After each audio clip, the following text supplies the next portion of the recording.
In the heart of Rome, as ancient bells echoed with a resonance that seemed to drag secrets from the centuries, the gates of the Vatican closed for one of the most emblematic events of the Catholic Church, the conclave.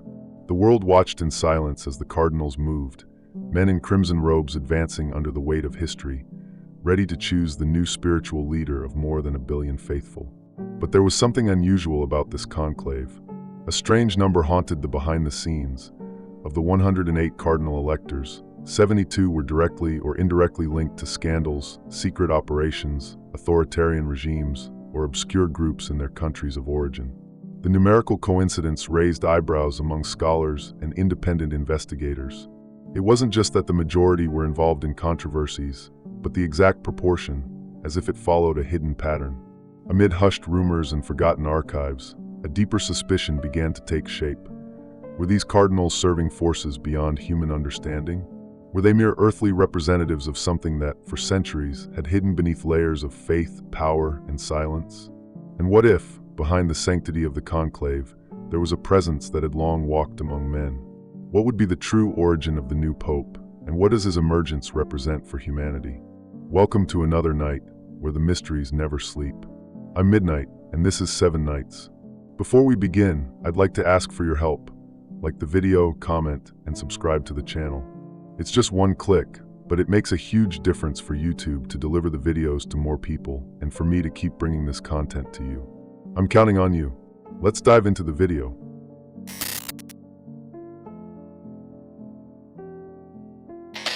Have you ever stopped to think about who really chooses the next pope? Not the name itself, but who are the men behind that decision? When the 108 cardinals gathered for the conclave, no one questioned the pattern hidden beneath the names. But one number jumped out to those who decided to investigate. 72 of them had links to scandals and behind-the-scenes dealings in their own countries. What seemed like just a numerical curiosity became the tip of a thread that leads to something much deeper. These 72 were not just ordinary clergy. They carried histories tied to dictatorships, secret services, political manipulations, and even local cults. The kind of background that raises eyebrows in any institution, except there. How did so many men with such murky paths reach the top of the Catholic hierarchy? And why exactly 72? A number full of occult symbolism, appearing in apocryphal texts and Kabbalistic diagrams. A striking example comes from Eastern Europe. A cardinal who, during the Cold War, mediated meetings between secret agents and church representatives.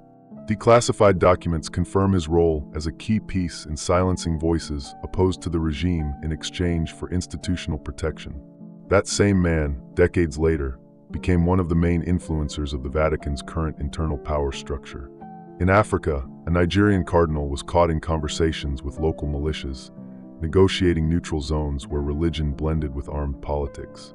The strange thing is that in these regions, esoteric signs began to appear carved into churches and ornaments, symbols that belong to no traditional branch of Christianity. Do you think all of this is just coincidence? These cases are not isolated. When independent researchers began tracing the cardinals' backgrounds, a pattern emerged. Almost half of them studied in institutions linked to powerful governments, in discrete training programs that combine theology with diplomacy and geopolitics. We're not talking about ordinary priests. These are figures prepared to influence, to move among powers, to command more than just the faithful. Now think with me, what if this preparation wasn't merely human? In several of these countries, rumors surfaced about secret meetings between these cardinals and ancient influence groups operating on the margins of modern society. Names tied to alchemy, esoteric societies, and the so-called scaled ancestors. That's right. Reports long dismissed as folklore began to align with frightening precision with the history of these religious figures.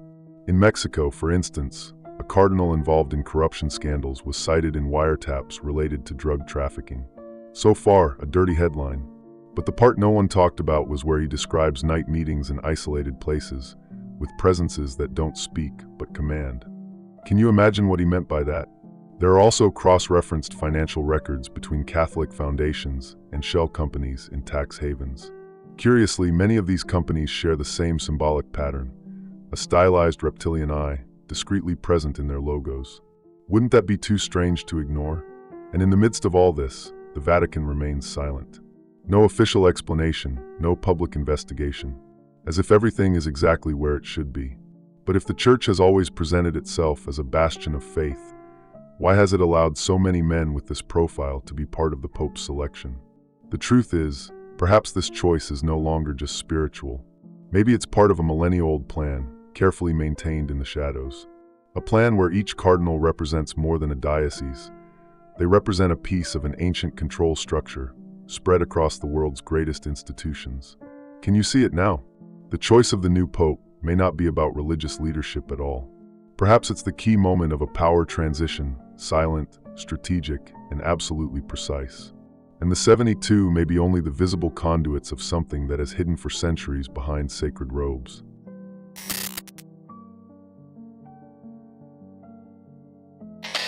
Have you ever imagined discovering that the symbols surrounding the selection of a pope carry meanings most people never notice?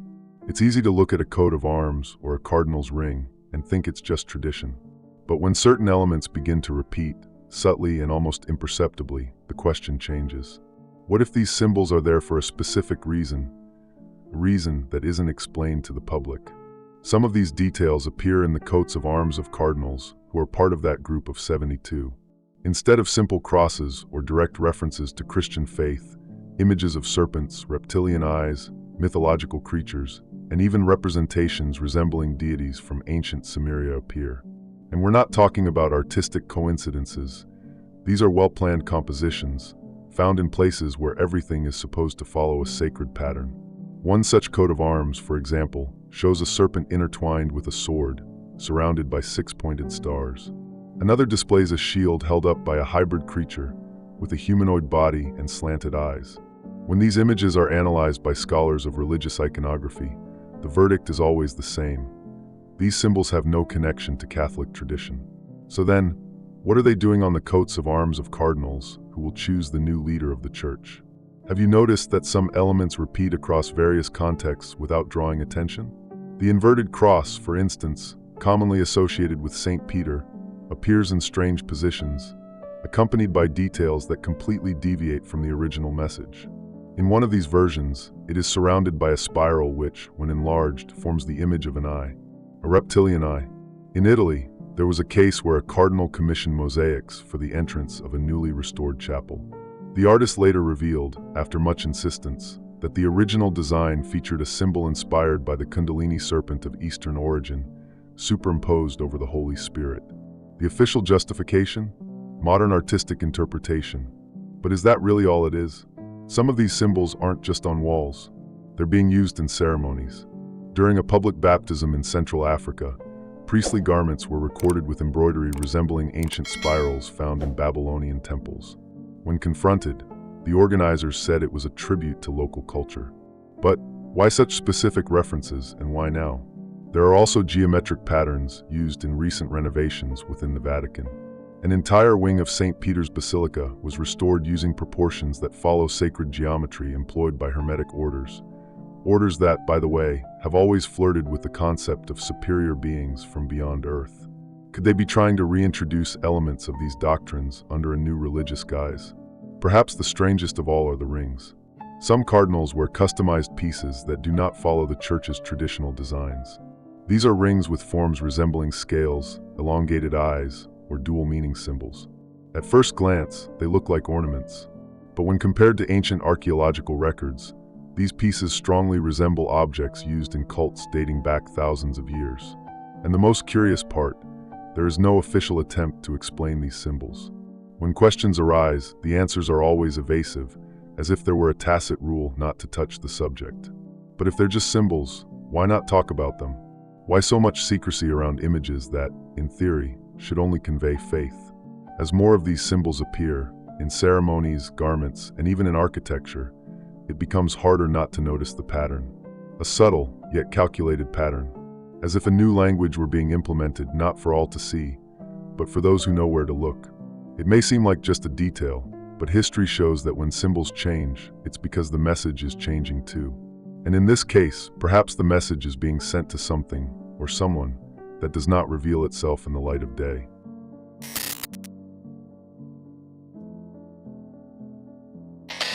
Few people know, but in the weeks leading up to a conclave, the Vatican becomes an impenetrable fortress.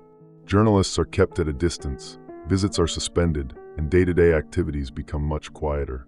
But what happens inside when no one is watching? Some discreet witnesses have begun to report unusual patterns. Meetings not listed on the agenda, nighttime movements, and strangest of all, restricted areas being accessed by individuals who do not belong to the Curia. Imagine yourself working in the cleaning department of one of the Vatican's administrative buildings and suddenly receiving orders not to approach a specific hallway between midnight and 4 in the morning.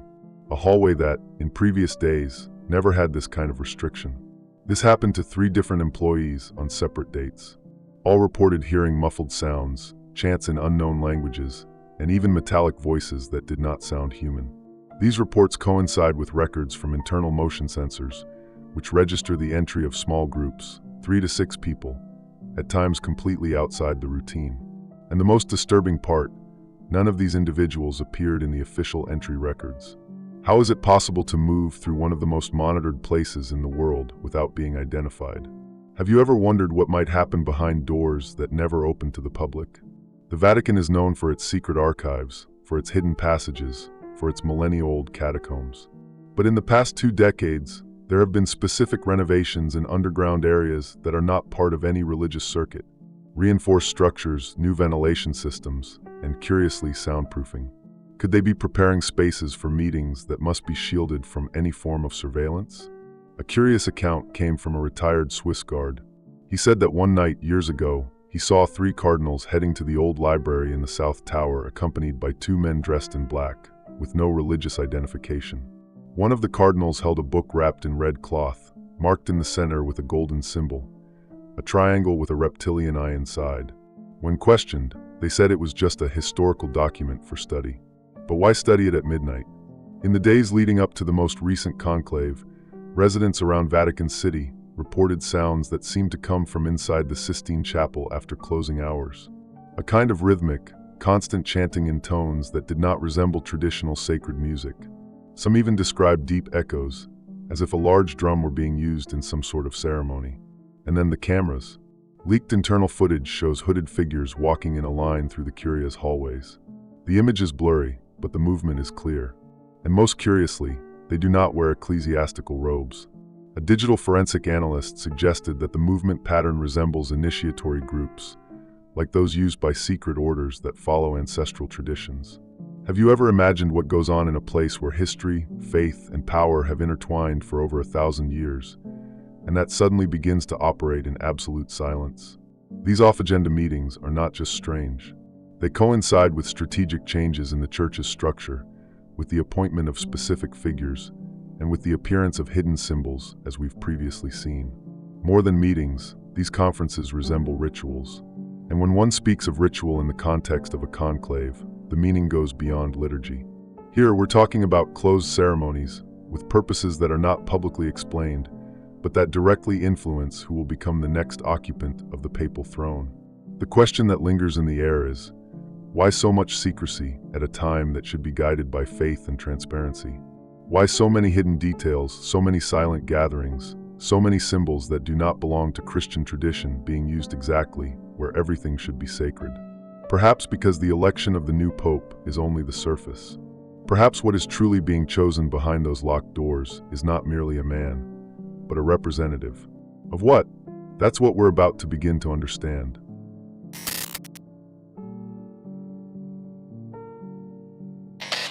Talking about reptilians still makes many people uncomfortable. For some, it's fantasy. For others, just another internet conspiracy theory.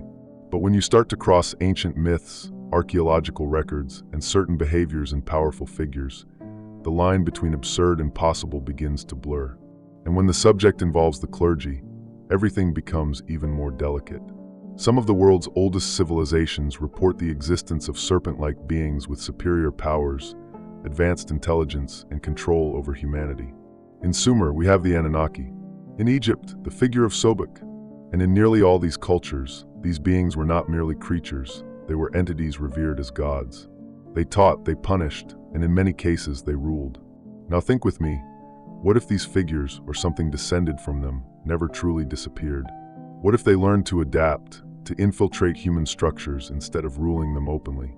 The reptilian theory rests precisely on this premise, that certain human bloodlines carry hybrid genetic traits, and that these lineages have been strategically placed in positions of power throughout history.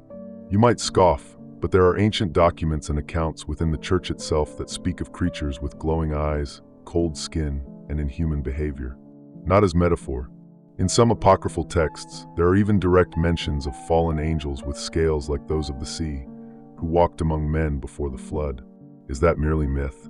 During the 12th century, Benedictine monks recorded the appearance of a mysterious figure at an isolated abbey who spoke unknown languages and never ate in public. They said his skin had an unusual texture and that he possessed knowledge of maps no one had yet drawn. He vanished overnight, but the accounts remain alive to this day. These stories were removed from official texts, but never disappeared from the parallel archives. Now bring that into the present. Did you know that genetic tests were requested and denied for certain members of the high clergy during internal medical investigations? The official justification was always to preserve the spiritual dignity of the leaders. But in at least 2 cases, doctors involved reported unusual alterations in cranial bone structure and ocular pigmentation in the examined clergy. One of them even wore dark lenses indoors. Of course, none of this is openly declared, but the coincidence between these physical anomalies and the most influential figures in the College of Cardinals is, at the very least, curious. Especially if we look at the 72 cardinals with histories shrouded in secrecy. Do they all merely share an agenda? Or something more biological? Behavioral patterns also draw attention. There are reports of complete lack of pupillary reflexes in certain environments, slow reactions to auditory stimuli, and even episodes of unexplained isolation during internal meetings. Behaviors that are not typical for their age or religious routine. Could they be protecting something beyond the spiritual? And it's not just behavior, it's language. In public speeches, certain cardinals have begun to use unusual terms. References to rebirths of previous eras, cosmic luminarity, and children of the stars in contexts where traditional doctrine was expected. Many believers find it poetic, but to those familiar with esoteric language, it sounds like a signal. Have you ever wondered why so many books have been removed from the Vatican's public archives over the centuries? Books that spoke of the origin of man, of fallen creatures from the sky, of battles between serpent gods. These are banned texts, yet they've survived outside the walls. And what they say aligns far too closely with what's been happening in the Church's shadows. The point is not to claim that all religious leaders are reptilians, but rather to ask, why do these theories fit so well with certain profiles? Why do symbols, stances, speeches, and even physical traits align with myths that date back thousands of years? Could we be facing a silent legacy, preserved for centuries, now reaching its peak moment of revelation? If faith is built upon revelations, perhaps we are still waiting for the most important one of all.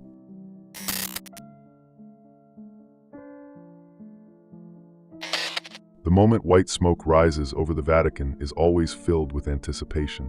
Thousands of eyes watching, hearts pounding. But what few realize is that sometimes, what is presented as a sign of peace may actually mark the beginning of something much deeper. The election of the new pope was celebrated as a symbol of renewal. But for those observing closely, the signs pointed to something else. The chosen one arrived cloaked in praise for his neutrality, for his discreet trajectory. Yet, when examining his history, gaps emerge.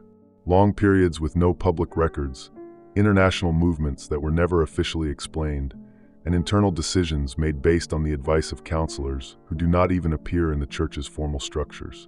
Who are these unseen voices that guide the steps of the most influential man in the Catholic faith?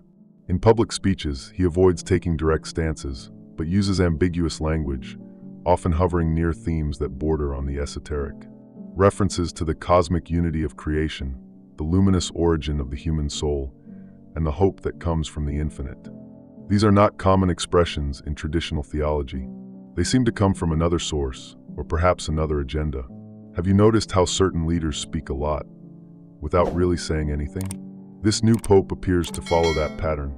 Between the lines of his speeches, symbolism scholars have detected a coded language. Patterns of repetition, key words, meticulously timed pauses. As if each speech were designed to trigger a message in those who know how to interpret it. There are also the private meetings. Since his election, he has received leaders of discrete orders, representatives of non-Christian spiritual traditions, and members of esoteric institutions, all without official disclosure. One of these meetings, held at night and off the diplomatic calendar, was with a figure known for advocating the reactivation of Sumerian symbols in contemporary rituals. What does that have to do with the papacy? And what about the changes in liturgy? Some prayers have been discreetly adapted, chants altered in their harmony, and even liturgical gestures have begun to shift. Experts have noted that certain movements used in recent masses resemble ancient signs used by hybrid cults, those that sought to merge human doctrines with devotion to non-human entities. Coincidence or message? The appearance of the new pope has also drawn curiosity among members of the clergy themselves, not due to his age or health, but because of certain physical behaviors. His eyes avoid direct light, his skin tone changes under certain lighting conditions, and he is constantly surrounded by bodyguards even in situations that traditionally wouldn't require protection. Is this just protocol or caution, knowing that his presence raises questions? Have you ever imagined if the leader of a global faith was actually just the human face of a force that has operated behind the curtains of history? That idea might seem absurd until you start putting the pieces together. The symbols, the rituals, the speeches, the meetings, the silence. All of it forms a picture that goes beyond faith. There are ancient records that speak of shepherds of the stars, figures who would appear at the end of times to guide mankind back to the lords of origin. These texts were never officially acknowledged by the church, but they are stored in protected archives, studied only by restricted groups. And those who had access to them never spoke publicly about their contents again. Since taking office, the new pope has avoided making definitive doctrinal decisions, as if he is waiting or preparing the ground. This has caused discomfort among more traditional factions who do not understand the passivity. But perhaps the reason is something else. Perhaps he is not there to lead, but to announce something. Can you see the pattern now? Nothing done since his election suggests continuity. Everything points to rupture. A rupture that, instead of moving away from the past, seems to want to resurrect something even older. And what if the new pope is more than a spiritual leader? What if he is a link, a point of connection between what we know and what is yet to come?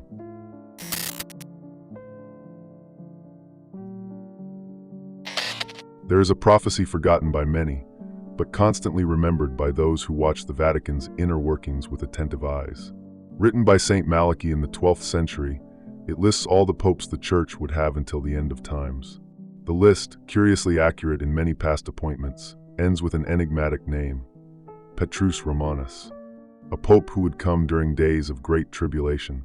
And according to many scholars, that is the current pope. The Church has never officially recognized this prophecy, yet it has never condemned it either. It remains there, on the threshold between myth and revelation, always ready to be used as a sign. And the most curious part, the last names on the list align with the last popes, including the unprecedented resignation of Benedict XVI, something the prophecy indirectly suggests. Is this cycle truly coming to an end?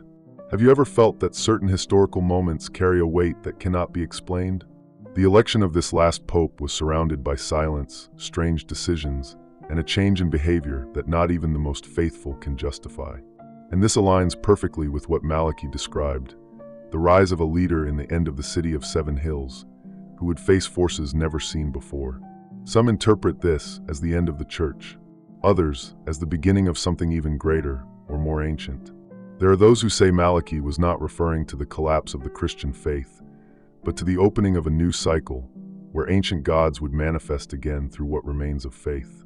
A kind of return, not to the heavens, but to the hidden foundations of the world. This is where we step into the darker territory of the theories. Cultures like the Sumerians, the Egyptians, and even the Aztecs spoke of a time when the lords of the sky would return to Earth after long periods of silence. Beings who guided humanity in its origin, and who, at some point, withdrew, promising to return when everything was ready. Could the Vatican, with all its secrets, simply be waiting for that moment? Have you ever imagined that the recent liturgies, the ancient symbols being reactivated, and even the Pope's own behavior are part of a grand preparatory ritual? Something conceived centuries ago, passed down through silent lineages, awaiting the precise moment to be revealed? Independent researchers claim that, in specific masses of the new pontificate, chants were used with frequencies matching acoustic records from Sumerian rituals. Ancient instruments, restored by specialists in archaeoacoustics, are being discreetly incorporated into ceremonies. For many, this is merely sacred art. For others, it is a key, and the key appears to have already been turned. Since the current Pope's inauguration, the number of unexplained sightings and events around the Vatican has increased. Lights in the sky, electromagnetic phenomena, sound distortions. Could these be signs that something is being activated or that someone is returning? Some forgotten texts, found in libraries outside Europe, speak of a silent shepherd who would open the portal of the ancients. A man who would speak in metaphors, walk among crowds, but not belong to them. He would prepare humanity to receive its true masters, not with force, but with acceptance. Could this Pope be the final messenger? What's most unsettling is that all of this is happening without fanfare, as if the world were being led into a new reality without realizing it. Not with explosions or wars, but with ceremonies, symbols, and soft-spoken speeches. A silent realignment of spirituality with something that has always lingered in the shadows of history. And if it's true, what if we are truly living through the final chapters of what we call the Church as we know it? And what if, in its place, a new order is being born, not human, but ancient? Something that didn't come to convert, but to reclaim what was once its own. It doesn't matter if you believe in reptilians, ancient prophecies, or conspiracies hidden within faith. What matters is realizing that the signs are there, in the symbols, the speeches, the silent decisions shaping the future of the Church and perhaps of humanity itself. Nothing about this conclave was ordinary. Nothing about this new Pope seems accidental. And when the dots connect, the image that forms is as absurd as it is impossible to ignore. This story is just one piece, and one day, you might see the whole puzzle.